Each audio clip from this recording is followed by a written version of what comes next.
Hey you guys, this is Ellison with Techie Tactics, and today I'm going to be going over with you some kind of personal things that hit me hard a couple days ago when I was working on some things with copywriting and some ad copy and different things here and there. So I'm going to be going over those with you today. So to me personally, I think persuasion is one of the best skills that you can go after as a human being in general. I think it's one of the top things you can do, and that easily goes into copywriting. So I was working on some Facebook ad graphics and designs and kind of copy a couple days ago for a project, and it was when I was kind of working within the character kind of preferences and limits of Facebook, which, as you know, if you do digital marketing, Google has increased their copy description in the last year, and Facebook kind of has those limits or preferences, so like headline, the main like copy or like the body of the like the ad and different things here and there are limits or preferences. And so it was when I was working with this copy that, let's say the preference was for 30 characters, mine would be at 40. And the thing was I had to sit there and say, oh, hey, how can I truncate this copy from 40 characters to 30 characters? And to me personally, I love enigmas, I love solving for problems, and I love kind of racking my head around a problem and trying to come up with a solution. I've done that at an accounting firm before, and I was working with data and kind of fixing some issues if like the data was coming out wrong, having to come up with a formula in Excel or whatever have you that would fix the data and have it come out right. And it was when I was working on that that I kind of learned that I really love messing with data and analytics, and I love doing something I call Tony Starking. So I'm a nerd, but I love wrapping my head around a problem and trying to solve for it, and eventually if you do, it's the best feeling in the world.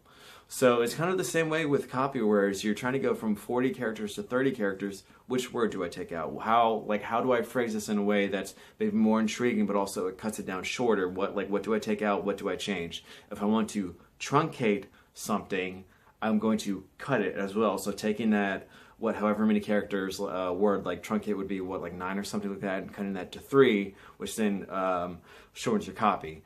And it kind of hit me really hard. This is not how we were educated to write when you were younger.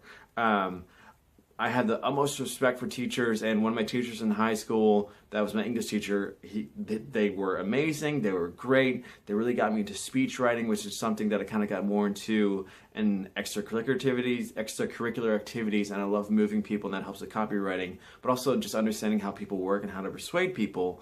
And they really helped me understand that a lot better than I did, and I love speech writing. But the thing is that you were kind of, the way we were taught how to write is, all right, you have a 2,000 word paper. All right, right now I'm at 1,800. All right, so I'm talking about from the outside of a house. So the green grass outside, no. The growing green grass, though it's some alliteration actually, no. I can't see it, I can't talk.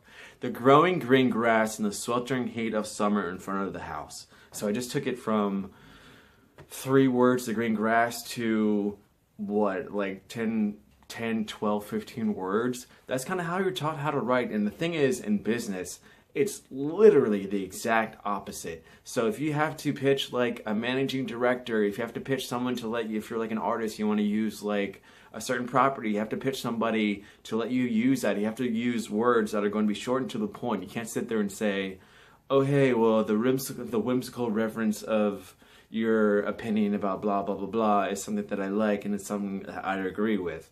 You have to get it short and straight to the point, because those people usually higher up don't have the time to look at an email explaining why you have a good software idea, or why someone should go with this project, or why someone should do a certain thing. If it's that long, they're just going to like, all right, 2 sentences in, next thing, click, delete. They're not even going to look at it. They're going to just simply throw it out.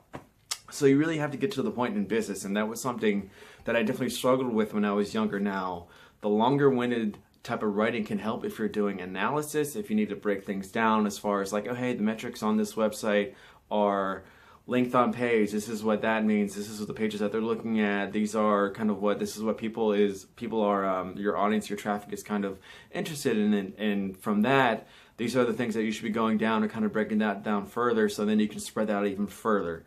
That helps with that, but at the same time, a lot of business writing is cutting things down to as short as possible, as quick as possible, right to the point. And that type of writing is not the way at all that we were taught, and it hit me really hard as far as having that enigma in front of me and just being like,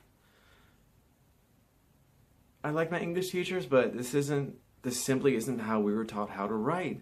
And I love enigmas, I love problems, I love solving for them, I love moving people with words. So it hit me pretty hard, and it definitely gave me some interesting ideas that I might work on in the future, but it's just not the way you're taught how to write, and not taught how to get things shorter and to emphasize things as short as possible and keep it simple. So it hit me pretty hard, and it's definitely something interesting. So I definitely hope that you maybe have some takeaways as far as if you're maybe learning how to write or do copywriting, to cut things down as quick as possible, as short as possible. And I definitely hope that you enjoyed this little lesson, because it's something that was pretty pivotal to me. Thank you. Have a great day.